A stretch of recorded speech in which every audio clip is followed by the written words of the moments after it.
Once again, you're welcome to Civic Space TV. This is Women Speaking. I am your host, Treslin Akunda, and today we have a very interesting conversation. As we head towards celebrating the International Day of Anti-Corruption, how far have we come with the progress of fighting against corruption? And also, we shall be delving into the state of service delivery in this country and its impact on how corruption has affected women and young girls in our societies and communities. With me is a very beautiful panel of very distinguished character who have walked the talk and who have been in this cause to ensure that there is a safe space for young girls and women. I would love them to introduce themselves. I will start it off with, on my immediate left, Gloria. Kindly tell us who you are and what you do and your passion for the women and girls. Well, thank you very much, moderator. My name is Gloria Namakula, a Ghanaian woman climate advocate.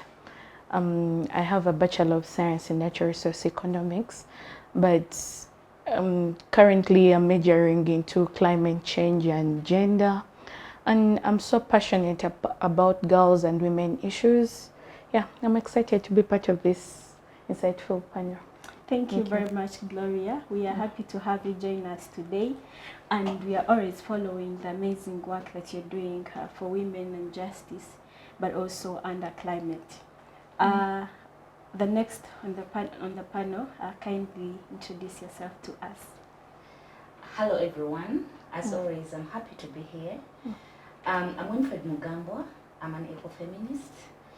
I work with Rights for Uganda, an ecofeminist women-led organization focusing on the intersectionality of women's rights, climate justice, environmental sustainability in Uganda. Of course, I believe I don't have any doubts of my passion for the rights of women. My passion is more than passion when it comes to speak about women issues. And I think that is what I live for. That is what I live for. That is what I breathe for. And I think even when I'm dying, it's what I'll die for. Wow. Thank you so much. Thank you so much, Winfred, for joining us. And also, we have seen you do amazing work for women in this country, but even on the global scene. And we are honored to have you join our conversation. We hope that as time unveils, we shall be able to learn quite interesting from you. On my far left, kindly, Precious, if you can introduce yourself to us. Thank you, today's moderator. My name is Nisima Precious. I'm a lawyer by profession and also currently doing advocacy for women and girls in different sectors like in education, business, climate, and other areas that where they need for our voices. I'm glad to be part of this panel.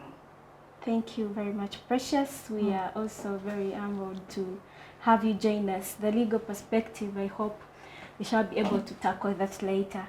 When we talk about state of service delivery in Uganda, and I think generally even in Africa, I don't know if it is one that is admirable or if it is the state that we wish it to be. When we talk about service delivery in terms of the healthcare systems, in terms of issues around the education systems, in terms of infrastructure, and also in terms of the various advocacy around agriculture and climate change, whether it is one that actually upholds or helps women fit in society. We know also that women and girls are at the verge of suffering the most if these services are not upheld or if they are not within their reach of means. If a woman in Ntungamo maybe is not given access or to the healthcare systems, then most likely she will die giving birth. So today in our conversation, we unveil the state of service delivery in Uganda and the cost of corruption, specifically on women and young girls. But to start it on the first bit of service delivery, I would like to pick your note on Gloria on what preamble would you give to the conversation around state of service delivery in Uganda? Well, thank you very much, moderator. So basically, when you talk about the state of service delivery in Uganda, in line with women, to me, I feel there is a very thin line, the nexus between the service delivery, corruption. So there is a very thin line. You find as women, as girls walk this talk, they have gotten a lot of hindrances. But well, on a positive side, I would easily say there are certain baby steps that have been made over years, because I want to agree that there are certain barriers. Women who came before us, they broke certain barriers, but still the struggle still continues. Yeah, until we get justice, we are not up to giving up onto it. Okay, until we get justice, we are not up to giving up onto it. Interesting. I would like to get to you, Madam Winfred, who has been in this journey, I think, longest for reasons on my panel today. Yes, maybe you could. I grew up listening to Winfred, you know, in the struggle, in the conversations of young people.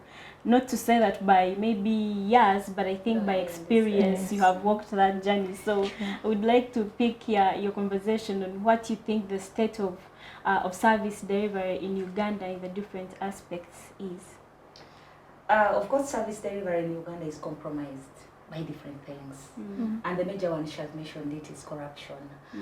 And yet a service delivery is crucial for national development, personal development.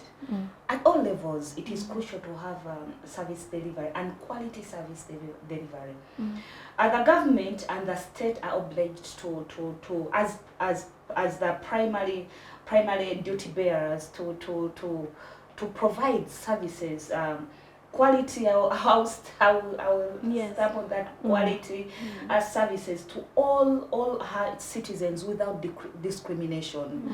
But when we look at the state, you will see that is it giving the service delivery without discrimination? Yes or no? But in most cases, you will see that we have witnessed issues of discrimination. We have witnessed it providing us services which are not quality.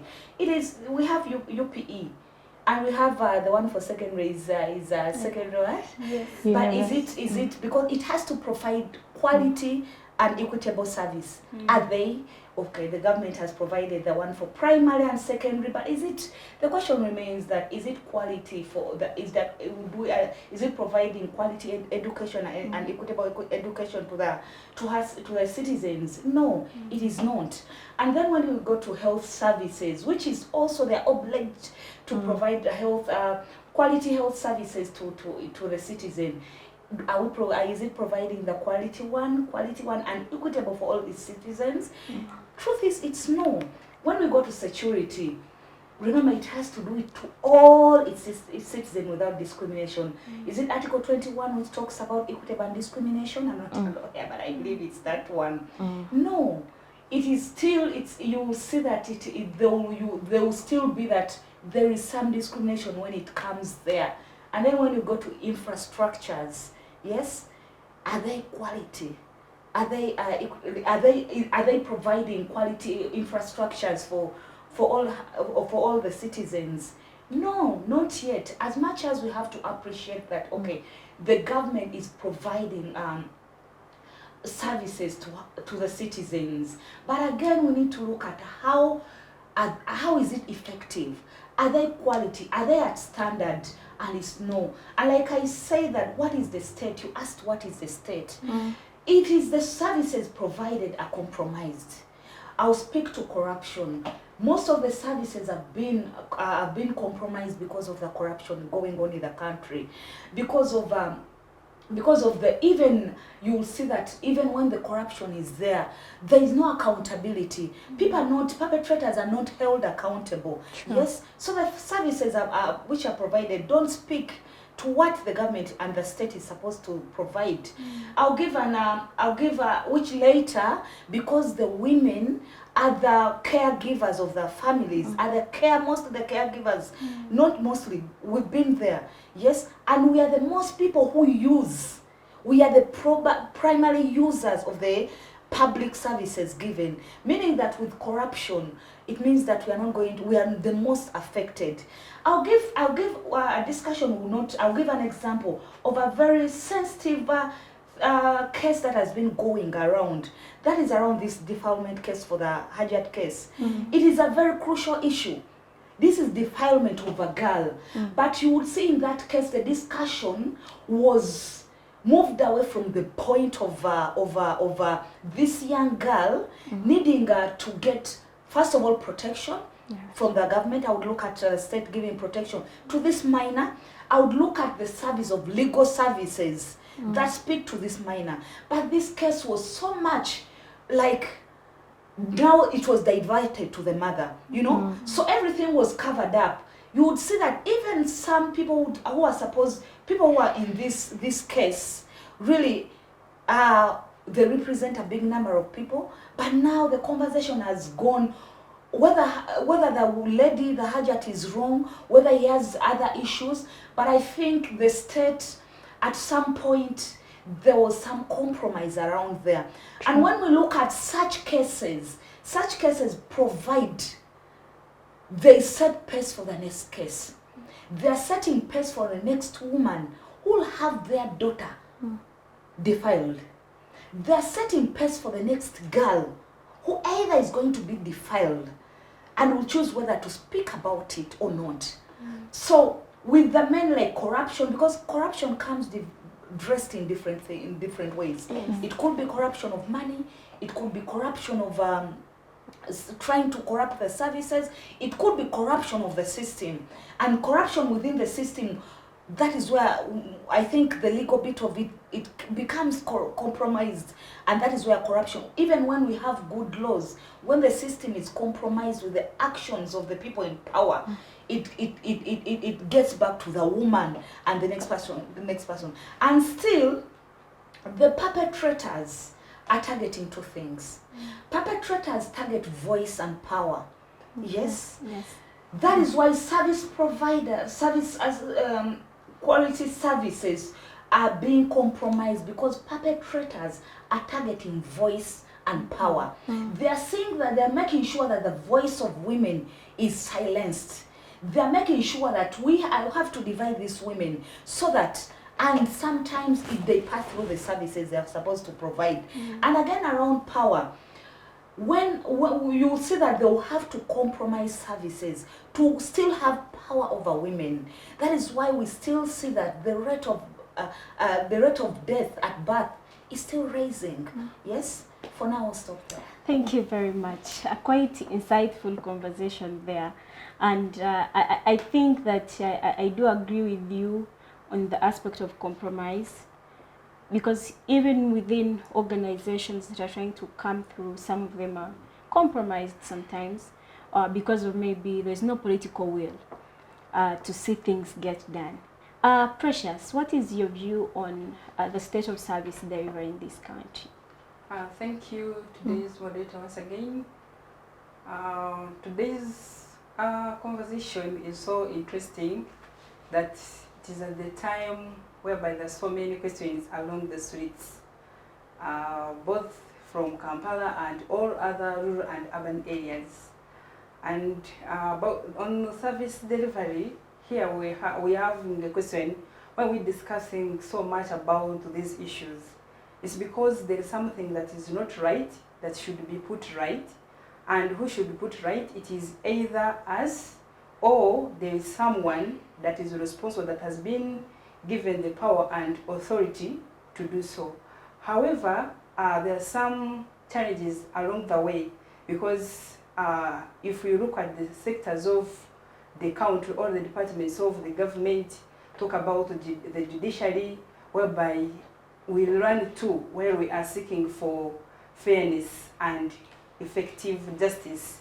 What is happening in such sectors, whereby people are reporting cases and this is the time where we're ending the year, but there are still so many cases that were filed centuries of years ago, and really those files have been not touched, and actually maybe they're even lost from the judicial system, they cannot be tracked. We also look at these ongoing scandals of the loss of money from the Bank of Uganda. Who is responsible? Should it be the village farmer who is digging some beans down there in the villages of Duda, maybe Kawali? Should he be the person to look for that money which has been lost from the Bank of Uganda?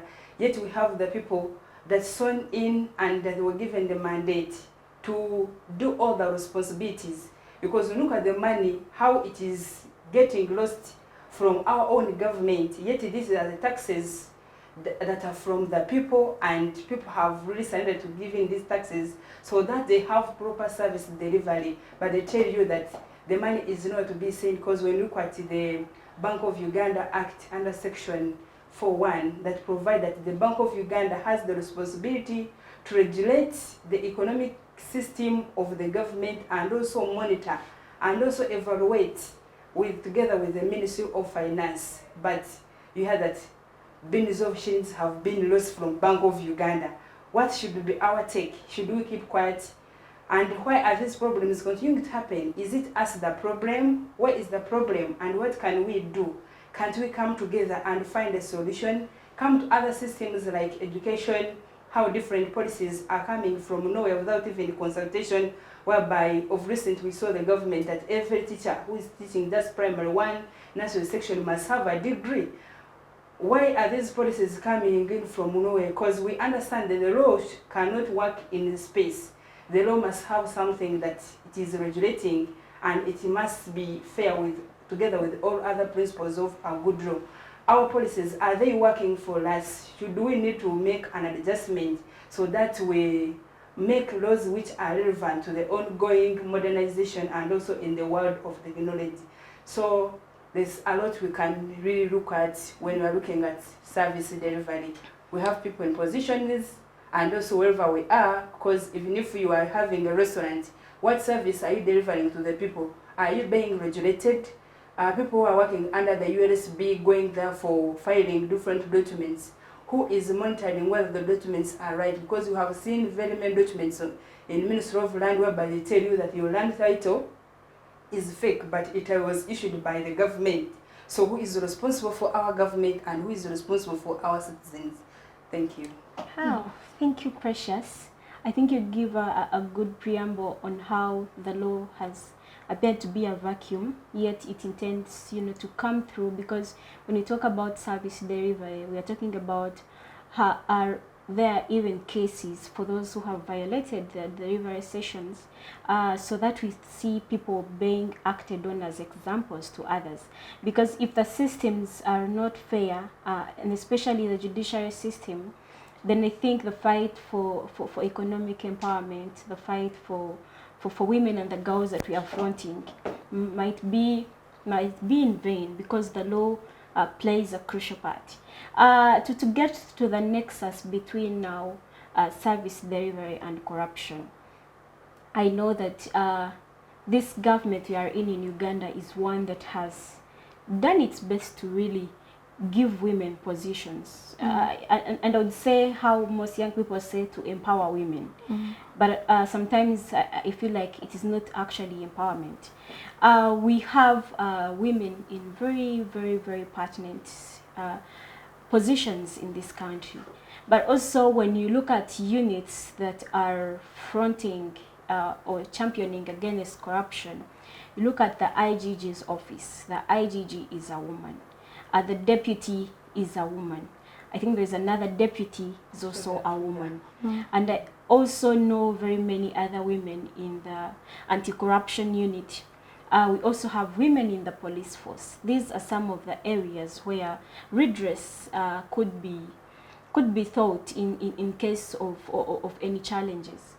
But again, the question is, are they doing enough? Because if we are seeing that corruption is affecting most of us young women and girls, and yet we have representatives in the mechanisms that have been put to fight against corruption, then are we losing it as women? Is the fight by women not for women? And what could be the reason around that? But also, Gloria, I'd like you to talk about something that my sister Winfred talked about on, yes, the government could have made maybe baby steps, as you mentioned, but we also know that the community sometimes is not as welcoming to the opportunities. I of recent saw a tweet on X by someone who said they had lost their sister, and the reason was she refused to get a blood transfusion because she was Jehovah Witness something. So to control the aspect of culture and the women in leadership in terms of better service delivery, what would be your note on that? Well, thank you very much. I love the fact that you set it on a point where Winnie here says that she talks about the quality. Yes. So everything rotates on quality, accessibility, flexibility of these services. Because, for instance, you talk on a point whereby someone refused to get medication because they belong to a certain religious affiliation, whereby I'm not here to judge, they have their own rights. But you find there is a gap between the knowledge. Women are not informed. Yes. What will work for them. We are working in a system full of myths, and yet the systems that have been set aside, the systems we are working in, are not willing to ensure that certain myths are eliminated. You find that a lot of issues are happening. In this era, we still have girls who go for illegal abortion. You find they tell a girl that maybe if you take Coke soda, you abort. A lot of things are happening at the grassroots. As a foot soldier at the grassroots, a lot of things are happening. But still, it goes back to the political will. You talk at a point that women have been given the spaces, but you find that the tables that have been given, women have been given spaces and they've been given the tables, but they are the menus on those tables. They're being eaten on those tables, given the fact that they have not been empowered. When you look at the way women are getting into these positions, someone will give you a position and they will give you conditions. You are supposed to work within boundaries. You have not been given chance to elaborate, to give your technical view, because it goes back to the political will, the systems we are working in. And still in line with corruption, however much we are talking about corruption, you find that even the women, we have also played a role in perpetuating or for corruption to exist. For instance, look at the case of Chiteze. Look at the number of women who died. Look at the people who were suspects, I would say suspects, that they were negligent on their duties. It was the women on the forefront. But you find, yes, in the long run, when you go back at the back of the mind, they are not yet independent. Not until women become independent, for them to reason, for women to front their issues with no stringent conditions attached to them, we still have a lot. The journey is as nothing. We haven't done a lot because the women are not yet willing to bank the tables. If we come up and do advocacy, do the training to ensure that people have the knowledge, because it's one thing to refuse a service out of ignorance, then it's one thing to refuse a service because you're not informed. You look at the percentages, for example, the National Service Delivery Survey that was conducted by UBOS in 2021, they talk about 41.9% of the females had to agree that they pay bribery. They pay bribes to acquire health services. You find that in the conditions we are pushed to do that because the systems are not working. When you look at the legal perspective, there is no way. People are not informed. They don't have even guarantee. Look at the impunity that is taking place. Impunity is everywhere. So you find that along the way, the hands are tied. You will remain becoming a victim because the systems have already failed. Yet, I'm not here to lament because I believe as women in this journey, we have a lot to do. And the most biggest thing we have to do is to voice out. We have to use our power, the power that we have been given, the platforms. It is not until we look at ourselves as potential victims we shall be able to ensure that fairness, service delivery is at a certain level. You can imagine someone dying because of refusing to get a transplant. Well. Wow. Thank you, Gloria, right there. My next question will be going to Madam Winfred. Again, the questions you are discussing today rotate about whether women are included enough, but also whether their voices are actually included. You know, there is bang on the table, like she mentioned, but you're just the menu. You're not part of the core decision-making system. I would like you to speak on how best you think that women can be part of the decision-making systems, but also the role that entirely organizations like Rights for Her is playing to ensure that at least we can, you know, we can regulate, or we can come in through and be able to do something in communities and societies to ensure that we uplift women from the challenges that are going on service delivery. Uganda's vision 2040 yes. Speaks to the achieving a prosperous and inclusive nation. Sure. But is it intentional on it? Are the leaders in the most influencing positions? Because we have very many leaders, but at what level is that leader on? The leaders in the influential positions, intentional in delivering the Ugandan Vision 2040. When we speak to women being in position, there is a difference between women being in positions as influencers and women being in positions as just women.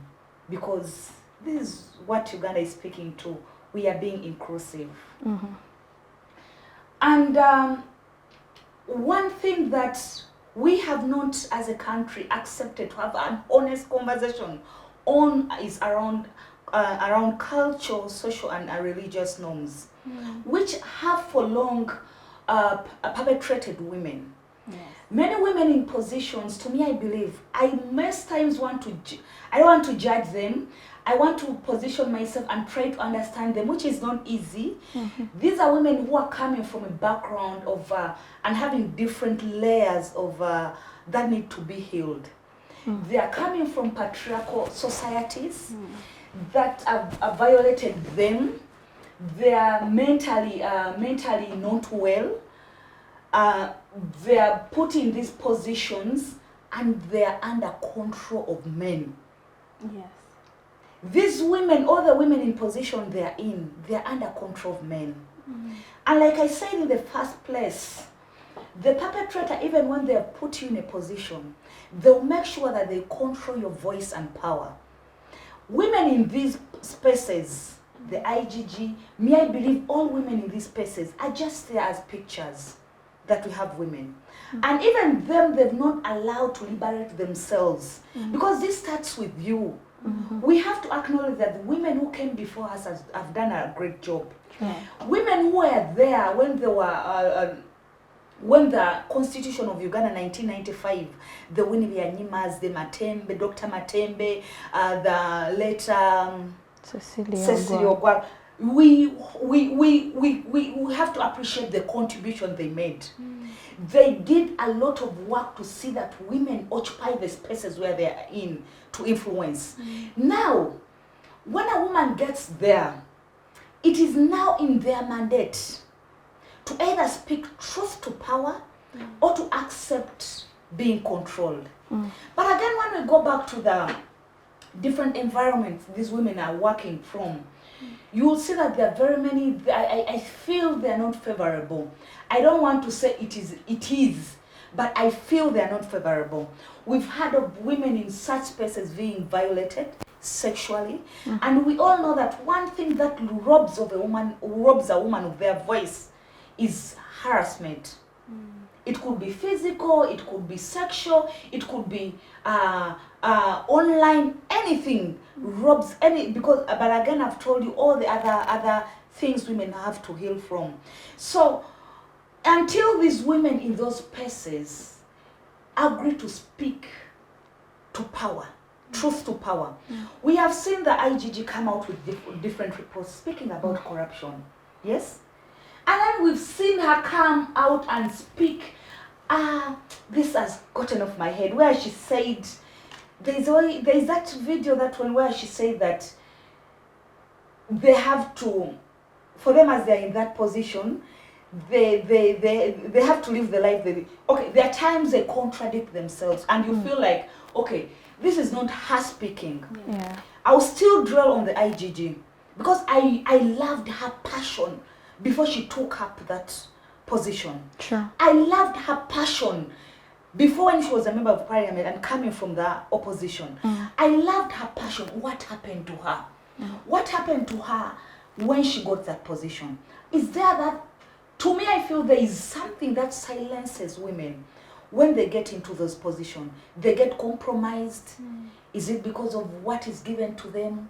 Is it that there is power that is over them, that is controlling them? But there is something that that we clearly see, that the women who are in places, in positions that would have influenced and helped other women, like how they were helped by the women who tried hard to see that women take these positions, for them there is something wrong. And not until they either agree to now say that, okay, enough is enough.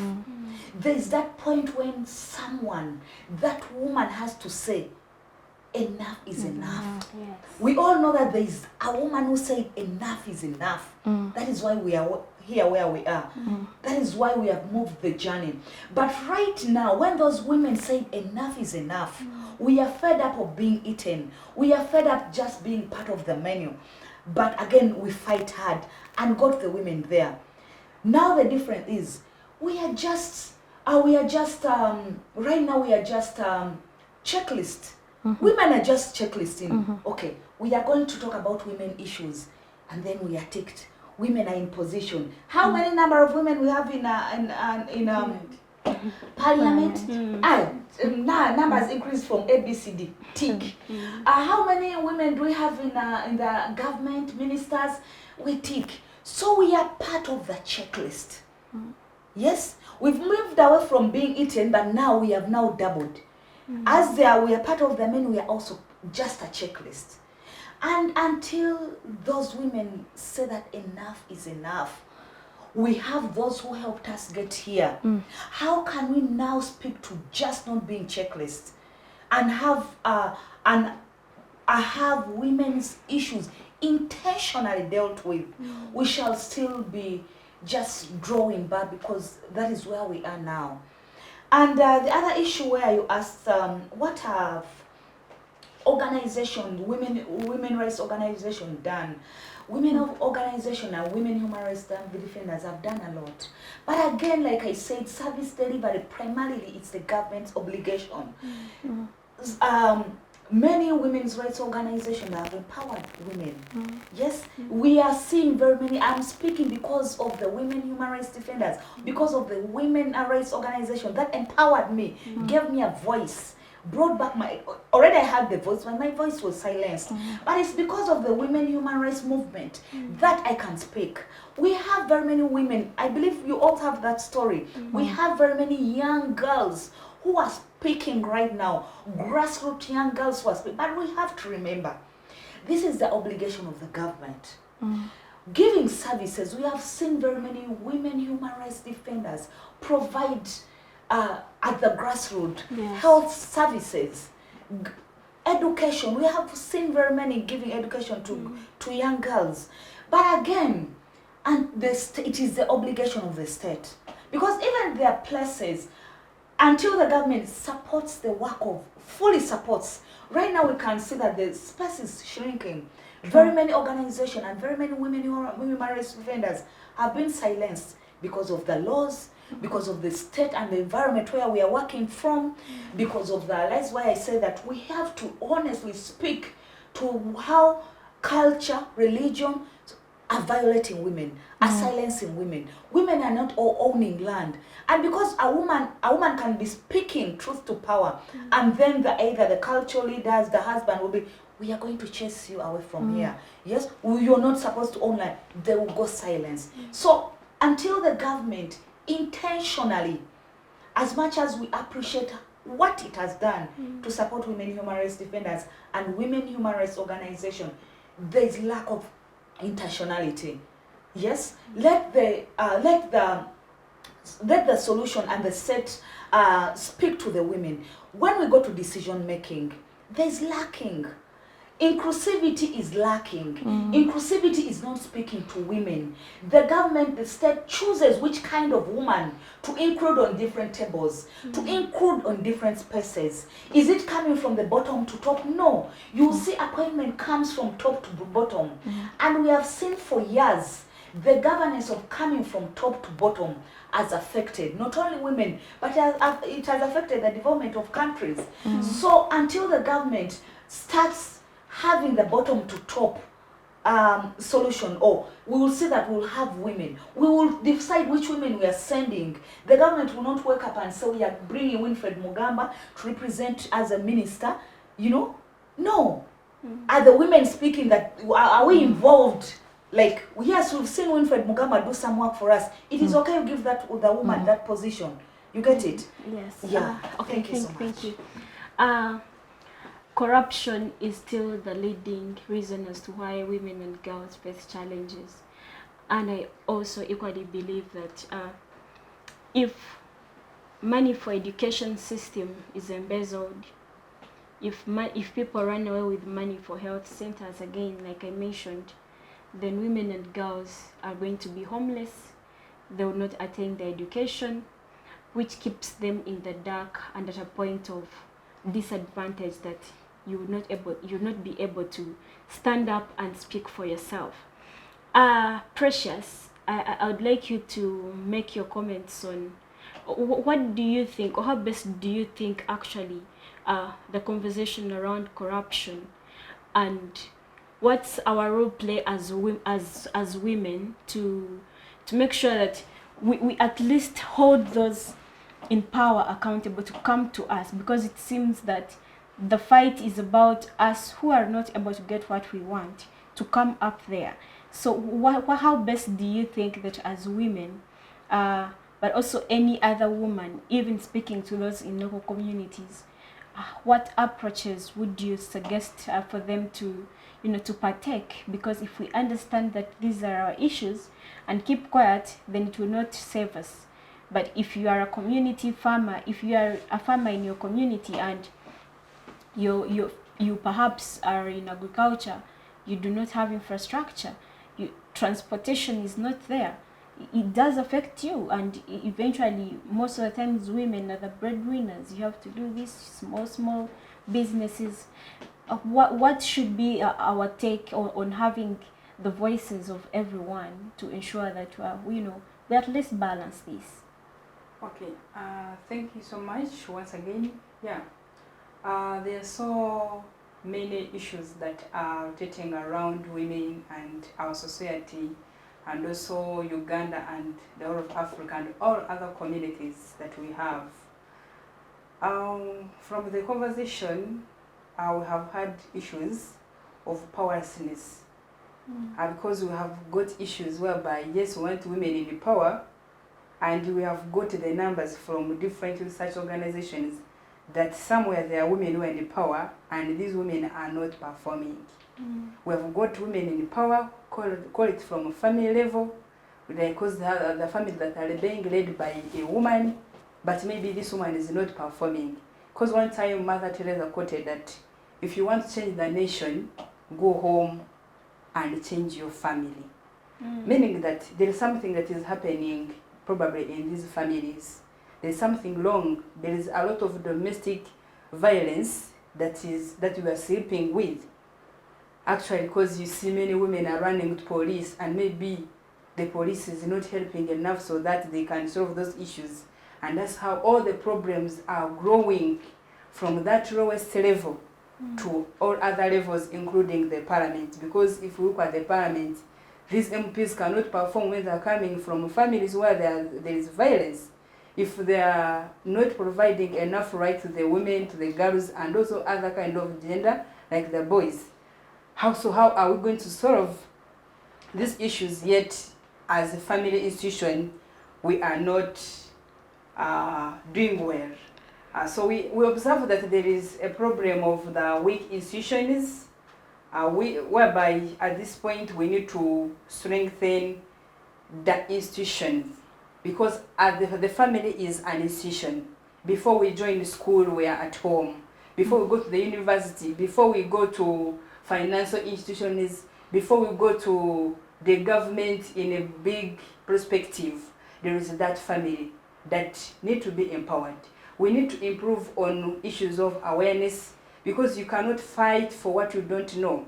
If there is rape, if someone doesn't come out and say, oh, I've been raped, there's no person who is going to know that there is rape that is happening in the society, because we have seen different cultures supporting some bad cultural practices, and actually they're happy with them, issues of forced marriages. But if you don't say, I'm being forced to marry, no one can know that you are facing that problem.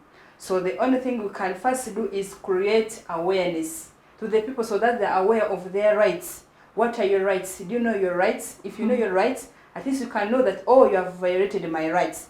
And who is violating the right? Can't we handle the person who is violating the right through rightful ways? And maybe the ways, is it going to the police? Because we have got ways of handling issues like through alternative dispute resolution, because we have got challenges of the court, whereby the court system can take like 20 years handling a rape case or a development case, even when the facts are clear.